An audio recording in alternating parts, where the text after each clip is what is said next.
Почитувани, добар ден и добре дојдовте во уште едно издание на Отворено студио. Како што ви најавивме и претходно, со почетокот на изборната кампања, во секое Отворено студио на телеканал А1 ќе имаме по еден гостин од политичките партии кои ќе учествуваат на парламентарните избори на 11 декември.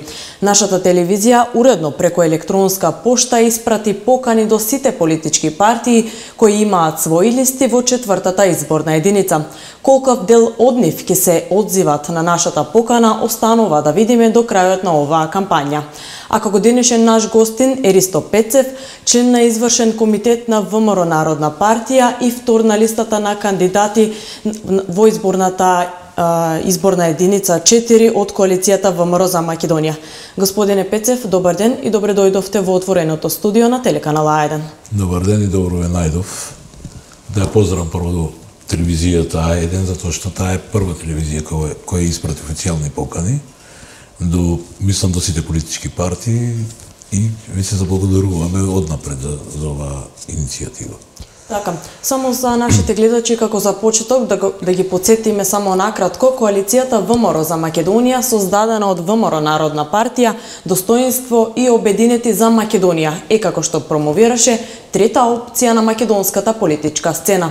Тројцата председатели Љупчо Георгиевски, Стојанче Ангелов и Љубе Бошковски подпишаат договор за коалицирање и ги повикаа сите слободноумни граѓани да им се придружат во борбата за соборување на сегашниот режим и за изградба на нова демократска и економски просперитет на Македонија. За шеф на изборниот штаб на ВМРО за Македонија беше промовиран Ден Дончев, кој потенцираше дека основни определби на коалицијата се демократизација на општеството, враќање на владеењето на правото, економски напредок, влез во Европската унија, пораст на дискредибираното раководство на ВМРО ДПМН и враќање на достоинство на старото автентично членство, кое целосно беше загрозено од ова раководство. Господине Пецев, на почеток се најавува како трета опција. Што значи тоа? На што ги повикува коалицијата ВМРО за Македонија граѓаните? Значи, ВМРО за Македонија е трета опција во македонскиот политички блок, мораме тоа да го споменеме. И мислам дека трета е по сила. Зборувам со оглед на тоа дека ние имаме формирано секаде комитети општински и така натаму местни. И ова коалиција први ги повикува граѓаните на една работа која мислам дека во денешното општество, односно во сегашна Македонија е враќање на демократијата. Значи, враќање на демократските принципи. Значи, каде ја гледаме оваа улога? Значи, први, слободно новинарство, слободни мас медиуми, зборувам општо. И втората работа е, ослободување на стегите на судството, на сите други државни институции. Затоа што знаеме дека се доста партизирани. Ова е основната работа на која коалицијата ВМРО за Македонија тргнала да работи, и втората работа е, ова коалиција го повикува старото членство, бидејќи, ако ги погледнете кои се трите председатели, тие се, и основачи на ДПМН и од овие луѓе произлезе и идејата за самостојна и независна држава Македонија. За жал, во денешно време имаме една работа која зборувам сите не тишти, а тоа е, ностоп споменувам една работа дека патриот во Македонија ќе биде оној кој ќе го спречи силувањето на младите луѓе од државата. Значи, сите сме свесни, имаме роднини, пријатели, кои заминаа и никош повеќе не се вратат во оваа држава, а тоа е најжалното. Зборувам за работоспособно население, не зборувам за возрастни стари луѓе. И тука, ова коалиција е точно за оваа работа, точно да ги врати сите работи, почнувајќи од демократијата, економијата во државата, се врати на она ниво на кое што беше. Зашто? Јас имам пријатели многу и од едната политичка опција и од другата, бев порано и председател на ДПМН, значи сите кажуваат дека најубаво се живеело во времето на Лјупчо Ѓорѓиевски. Дај да го направиме тоа време или да направиме одредено време точно на ваков начин. Значи дај на луѓето да им дадеме слобода и во бизнисот, и во слободно изразена волја, зборувам било како. Тоа е демократијата и тука треба да се темелат. Дајте на младите луѓе да им пружиме нешто, односно ние на младите луѓе земено сите политички партии да им дадеме стварно подстрек да почнат овие млади луѓе да ја прават оваа држава. Доста беше со такви стереотипни решенија, со едноумие и тоа едноумието заврши многу одамна. Значи за тоа ние 90-та година, 91-ва година, јас сум еден од првите кои го основавме ВМРО. Значи за тоа се боревме, точно за тие слободи и за тие права на луѓето, за основните права и слободи на луѓето. И тоа е многу важно, значи, за сите нас. И ние имаме посебна програма, нашата програма се темели нити взимаме од програмата на ДПМН, нити на СДС. И еднаш треба да разберат сите дека коалицијата ВМРО за Македонија нити е пандан на СДС, нити пак на ДПМН. Намерно не го потребувам зборот ВМРО, затоа што ова е сепак ќе остане ДПМН, тие помина веќе во граѓанска опција, не се штом ги имаат Титови телевизии, или малку е симптоматично ВМРО името да носат. Така, да се навратиме на почетокот на формирањето на оваа политичка партија. Сегашното обидување на лидерите на трите партии е многу значајно и потребно на Македонија, затоа што и треба слободна и демократизација, вели во обраќањето Бошковски. Ајде малку да разговараме за тоа. Секој од трите председатели како да има некоја карактеристика, знаеме дека Бошковски даде целосно одврзани раце во одбраната на татковината. Што со Ѓорѓиевски и Ангелов? Значи, Ѓорѓиевски тој што ја формира ова држава. Зборувам самостојна и независна држава Македонија. Не знам колку треба да ги потсетуваме гледачите кога господинот Ѓорѓиевски, односно председателот на ВМРО Народна партија, зборуваше за сопствена фудбалска репрезентација, за сопствена валута, за многу работи, за сопствени пари. Многу луѓе кои доаѓаа на првите, зборувам, трибини и митинзи, многу луѓе не веруваа во таа работа и се чудеа. Ова нема шанси да успева Македонија, да се разбереме, тоа почна кога уште Југославија беше на сила. За среќа на младите генерации, значи, тие идеали, зборувам, на вистинското ВМРО, кој биле за самостојна независна и обединета Македонија, ги покрена господинот Лјупчо Ѓорѓиевски.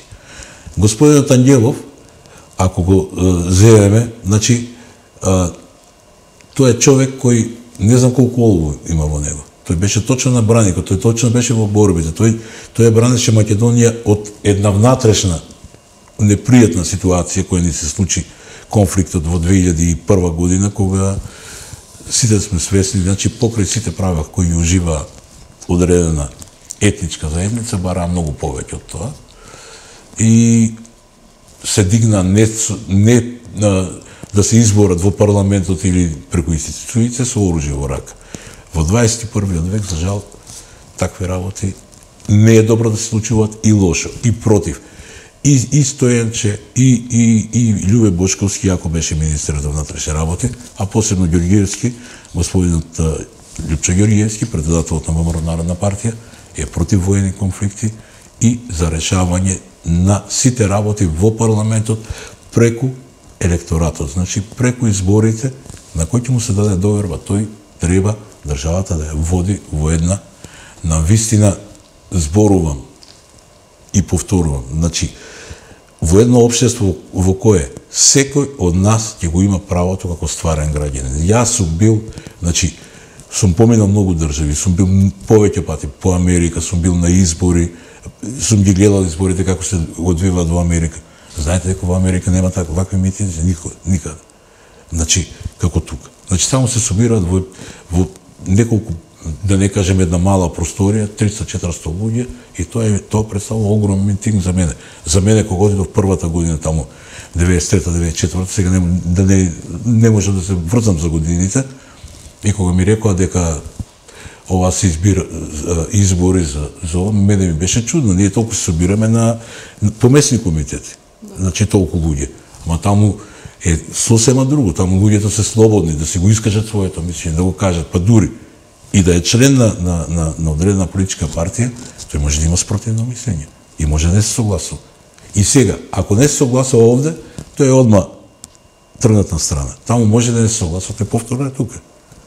Тој ќе го даде својот глас, да, ама ќе го каже своето мислење онака како што треба да биде. И така ги чувства работи. И точно, ова што трите лидери на председатели на политички партии што се, и лидерот, заедно со лидерот Лјупчо Ѓорѓиевски, кој цела ова работа ја покрена, значи,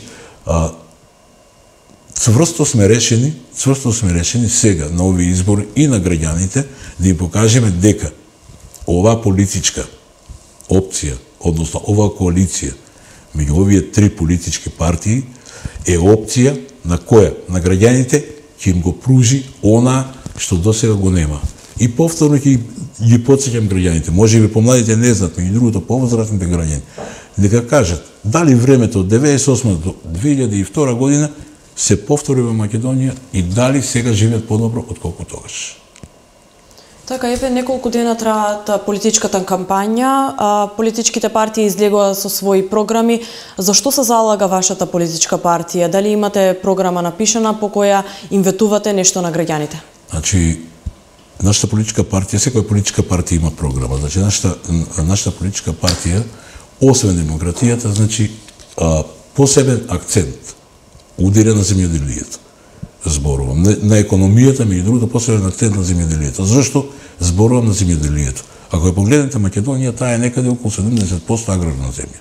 За жал, не се обработуваат нивите сега, знаеме од кои причини, повторно ќе го споменам тоа иселување. Меѓу другото, не може еден земјоделец, не знам колку и не познато на луѓето ова, да карикирано, да земе 50.000 денари и на тие 50.000 денари тој треба да плати 10% персонален данок. Значи, ние се залагаме. Или ќе биде 3% данок за земјоделието, за приходот од земјоделието, или да се укине скроз за земјоделците. Затоа што, верувајте, нашите средби, односно моите средби со одредена група на граѓани од населените места и во Струмица и во Прилеп бевме, значи, едва преживуваат.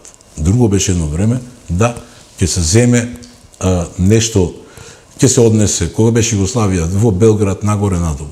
И тука е нашата заложба. Повторно, уште, значи брзо влегување во евроатлантските интеграции. Зошто е тоа брзо влегување таму? Затоа што нашиот народ е работлив народ, знаеме, секој што отишол во странство, остварил многу работа. Значи може да си ги пласира, нема граници. Европа е без граници. Значи ако влеземе, значи тој може да го пласира својот производ било каде што мисли дека може да оствари поголем приход. Значи втора работа е ги нема оние давачки кои ги има тука. Пестициди, други работи кои се користат во земјоделието, нема царини. Значи тоа е едно отворено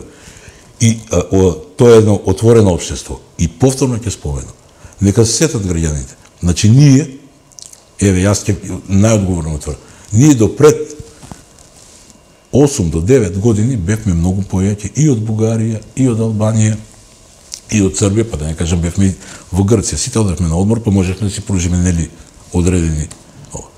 Ако погледнеме сега, еве ќе споредам, секојаш правиме споредба, нели Бугарија вака. Ако ја погледнеме Бугарија, во моментов, од 1 јануари тие ќе имаат најниска плата. Зборувам најниска плата 600 евра. Најниска плата. Со стандардот, односно со она што го имат како производи, се цените тука. Ние сме некаде околу 250 евра. 250 евра статистика изборуваме за 14.000 минимално или 15.000. Ги слушам ова, поголемите политички партии. Не.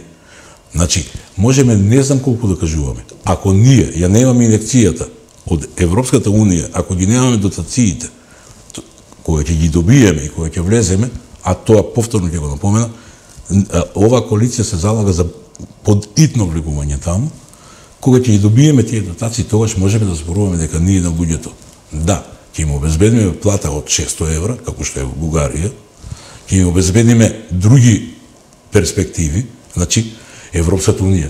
Погледнете, Бугарија направи автопатишта на секаде, не е задолжена со ова се се грантови.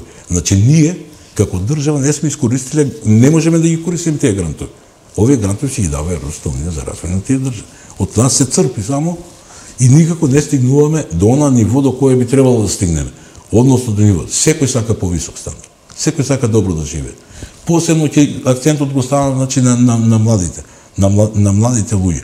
Ние тука сме зависни, секој млад човек е зависен од едно работно место во администрација или било каде, и тој треба да биде нем и слеп послушник, а знаеме, со високо образование зборува. Со високо образование платата е отприлика околу 20.000 во државната администрација.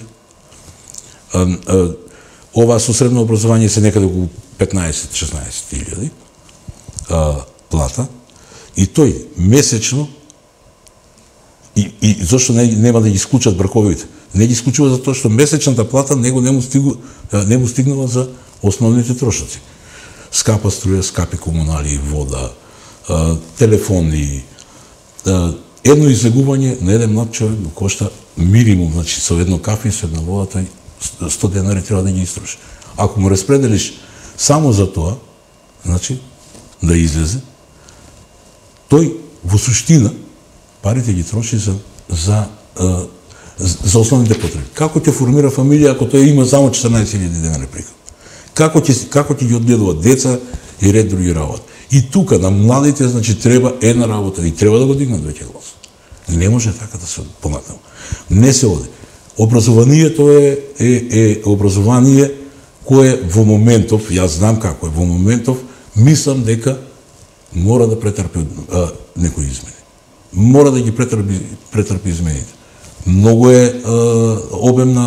се обемни материите, не се устручуваат кадрите. Зборувам посебно за средни школи, значи немаме давање на насоки и немаме готов производ. Значи кога ќе излезе со средно електро, јас порано бев и во работа како директор, значи доаѓаат луѓе кои ќе излезе од средно образование, тој беше веќе готов производ, тој можеше да работи на проблематиката. Сега излегуваат луѓе кои не знаат не може да сменат штек. Не зборувам само за тоа. Значи имаме и општо земено, целокупниот систем многу малку е врзан со практична работа. И тука мора да се обрне внимание, мора да се направат многу работи, а имаме квалитетни професори од друга страна кои се устручени, кои знаат што треба да предаваат и како да предаваат и како. Значи треба тој млад човек, значи што повеќе практично да биде насочен. Тука и ова ни е наша основна цел. Значи основна цел, посебно акцентот на младите, влегувањето во Европско-Атлантската унија, значи со тоа влегување зборувам, доаѓаат средства, доаѓаат пари и можеме да правиме. И знаеме и друга работа. И уште еднаш пак ќе напоменам, значи да не заборат луѓето. Субвенциите во земјоделието се воведоа во времето на владата на Лјупчо Георгиевски. Значи колков е буџетот, толку се субвенциите. Слушам сега 600 милиона, 700 милиона. Не може никој мимо буџетот. Од каде 600 милиона?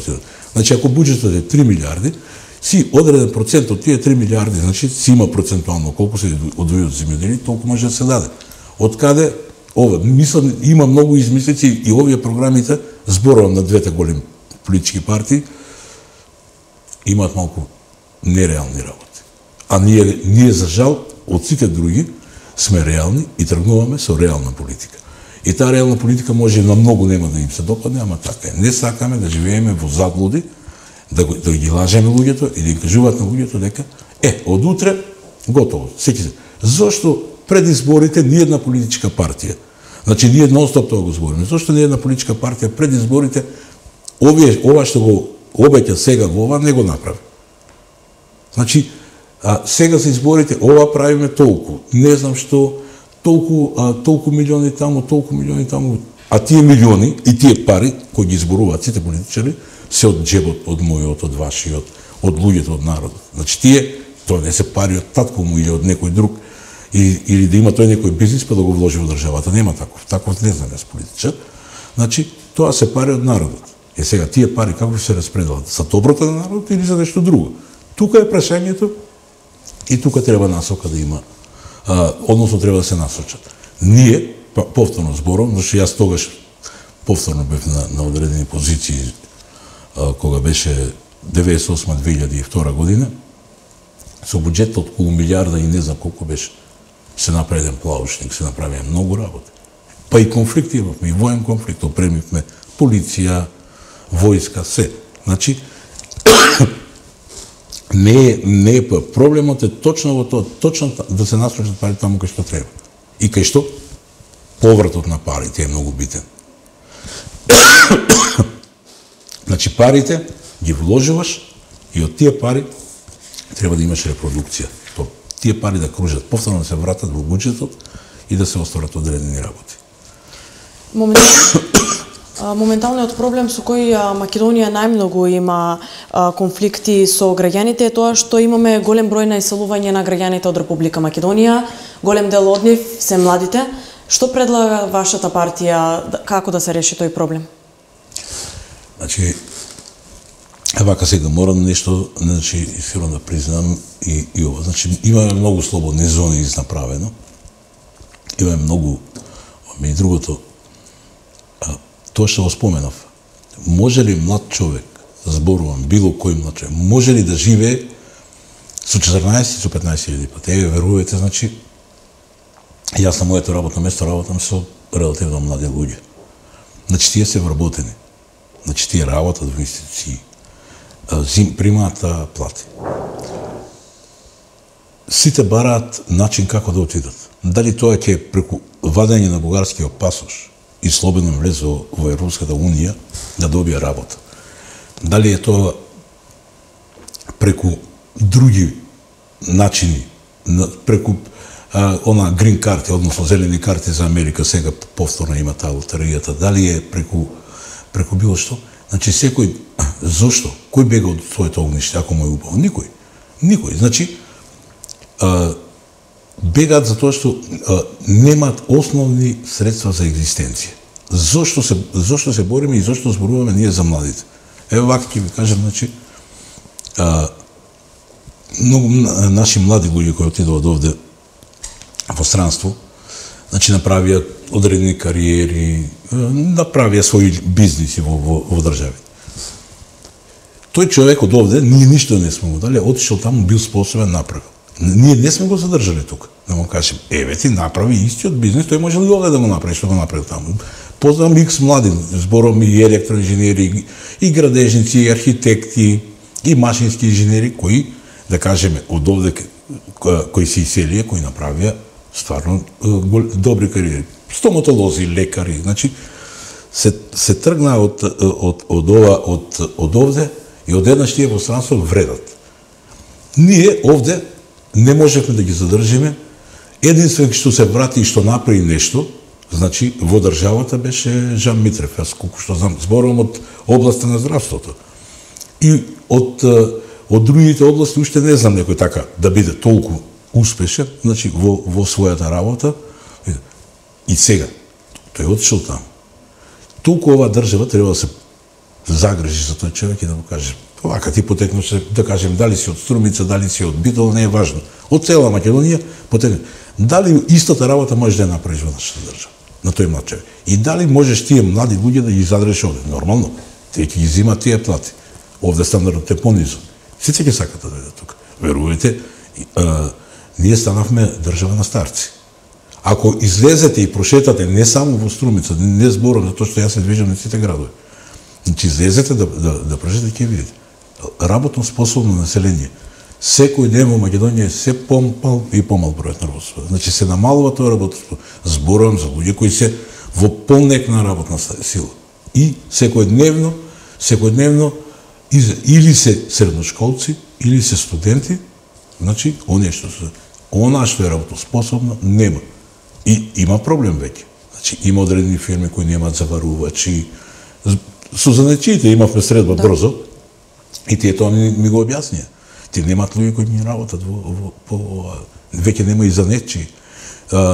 Нема луѓе 50% од кафичите бараат секојдневно ова, кажи го, келнери. И не само и ресторантите. Значи проблемот е многу горлив. И проблемот е еднаш за секојаш треба да сватиме. И втора работа е тоа иселување и друг проблем ни носи. Демографски проблем е. Ние зборуваме за многу работи, ако погледнете во македонското, зборувам македонското население. Значи, секојдневно бројот на новородени деца се намалува. А тоа е симптоматична работа веќе. Значи, штом се намалува бројот на новородени деца, после тоа ти немаш веќе перспектива понатаму. Што ќе прави? И уште една работа. Значи, сите сме со едно, со две деца, јас сум мисличо кој има 3, збором од македонското население, и сите, секој, едно дете доволно, не е доволно, зборувам, нема проста репродукција, не одат на второ. Зошто не одат? Повторно е тука врзано со економијата. И тука е проблемот, тука е иселувањето. Значи, овде мораме да ги задржиме луѓе. И јас ќе ви кажам, значи, има многу пријатели, дојда од Америка бизнесмен, вика, вие сте толку мала држава, што дајде да направиме duty free зона, цела Македонија. И ќе видите, вика, како секаде ќе ви примат. Ова, сега прв пат го кажам. Значи, направете го и ќе има вработување за сите, ќе имате високи платници. Слободно, цела држава. Може така. Значи, повторно зборувам, многу се дава акцент на изборите. Многу се дава акцент на тоа кој ќе победи, што ќе победи. Многу лоши етикети летат. Значи, многу, ајде да не кажам прости работи, ама ќе кажам многу, како да кажам, валкани. Значи, такви игри, одење против одредена личност, зборување за одредена личност, вако, секој си е своја индивидуа и секој си сака, како сака, така ќе прави. И тука е повторно огледано. Повторно овде демократијата ја нема никаде. Значи, ти ако не си со мене, тебе ќе ти ја сечам главата. Ако си со мене, ако си со мене во ред. И обратно. Значи, зависи од која политичка гледна точка се гледа овие работи. Сакајте, вие сте втор на листата на 4-та изборна единица. Што очекувате од изборите на 11 декември и дали мислите дека ќе дојде до некои промени во врска со двете најголеми политички партии? Значи, секако после 11 декември политичка сцена во Македонија, тоа со сигурност ви отворам, нема да биде иста. Значи, ние се залагавме за една изборна единица цело време. Значи, зошто за една изборна единица? Да ви го објаснам само ова. Значи, една изборна единица, ако на територијата на Република Македонија една политичка партија освои 70.000 гласа, а нема ни еден пратеник, тоа се 70.000 гласови кои, значи, својата волја, односно нивната не е представена во представничкиот дом. Што се случува во целата работа? Никој не сакаше, односно и двете политички партии беше понудено на страна, значи да се оди со една изборна единица. Не сака. Знаеш зашто не сакат? Големите политички партии. Затоа што сакат да имат апсолутна власт. Не. Значи сега на овие избори мислам дека ние ќе бидеме точно тој баланс меѓу двете големи политички партии. Зборам од македонскиот блок, албанскиот блок е друга работа. Таму се гласа малку на подруг начин. Значи, овие две политички партии сакат да имат апсолутна власт, зашто за утре да може да поставуваат директиви и ред други работи. Не, тука, затоа сме ние тука. ВМРО за Македонија, значи, оваа сфера на влијание на било која политичка партија да биде разбиена. И да се слушне гласот на народот и да се знае дека во оваа држава не постои само еден монопол, не постои само едно мислење, дека има повеќе мислење. Тука демократијата не може јас ако нешто лично, не зборувам лично, зборувам ако нешто не се слагам со одреден работа. Не се слагаме, ние тоа ќе го кажеме и ќе го укажуваме. И политичката сцена, верувајте ми, значи после 11 декември нема никој повеќе да биде како што е сега. Значи ќе се промени затоа што ние очекуваме од 10 до 15 пратеници на територијата на Република Македонија и ние ќе бидеме тие кои ќе формираат идната влада на Република Македонија. Така, господине Пецев, јас ви благодарам за одвоеното време кое учествувавте во оваа емисија на телеканал А1 и се надевам дека во некоја следна емисија ќе имаме други теми за разговор. Ви благодарам и на вам и уште еднаш поздрав до гледачите на А1 телевизија. Ви благодарам. А почитувани гледачи, на вам ви благодарам што не следевте овие неколку минути. Останете со програмата на телеканал А1. Пријатно.